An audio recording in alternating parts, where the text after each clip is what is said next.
Jaityala one of the craziest story తీసుకొచ్చిన ఈరోజు. 5 కట్నాల శారీస్ తోటి 50 లక్షల ఎంపైర్ బిల్డ్ చేసింది అక్క స్టోరీ ఏందనేది ఈ వీడియోలో చూడబోతున్నాం. నాకు కట్నాలు వచ్చిన 5 చీరలు మాకు ఫంక్షన్స్ ఉంటే పెడతారు కదా, జస్ట్ ఆ కట్నాలతోనే ఏం ఇన్వెస్ట్ చేయకుండా స్టార్ట్ చేసిన. అంటే ఈ 5 శారీలు ఎట్లా మీరు ఫస్ట్ క్లోజ్ ఫ్రెండ్స్ నైబర్స్ ఉన్నారు, వాళ్ళకి ఇన్ఫార్మ్ చేసిన. ఈ 5 శారీలు అమ్మినప్పుడు మీకు ఎంత అమౌంట్ వచ్చింది? జస్ట్ ఒక 2000 బిలోనే వచ్చింది. దాంతోనే మళ్ళీ తక్కువ రేట్లో శారీస్ తీసుకొచ్చిన, సక్సెస్ఫుల్గా సేల్ చేసిన. ఇది కథాన్ సిల్క్ శారీ అంటారు.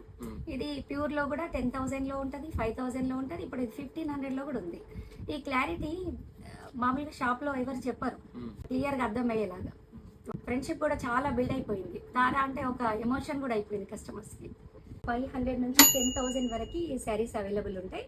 పట్టులోని చాలా రకాల పట్టు శారీస్ అవైలబుల్ ఉంటాయి. సెమీ కథాన్ అని, సెమీ గద్వాల్ అని, Kanchi, Kanjeevaram, Korean silks. New bus stand నుంచి నట్రా థియేటర్ ఐడియా ఉంది కదా, నట్రా థియేటర్ రోడ్లో కొంచెం ముందుకు వస్తే సైడ్ గల్లీలో మనకు జగతి శారీస్ అని రోడ్డు పైన బోర్డు ఉంది. ఇంట్లోనే, పర్టికులర్ షాప్ అంటే ఏం లేదు, ఇంట్లోనే కదా. కొత్త బిజినెస్ వాళ్ళకి మీరు ఇచ్చే టిప్ ఏంటక్క? స్టార్టింగ్ చిన్నదా పెద్దదా అని ఆలోచించాల్సిన పని లేదు. మొదలు స్టార్ట్ చేయడం వల్ల రిజల్ట్ దానంతకు అదే వస్తుంది. దానికోసం నమ్మకంగా కష్టపడండి. ఈరోజు స్టార్ట్ చేసి రేపే రిజల్ట్ రమ్మంటే రాదు కదా. ఓపిక కొద్దీ ప్రయత్నిస్తే కంపల్సరీ బెస్ట్ రిజల్ట్స్ చూస్తాం.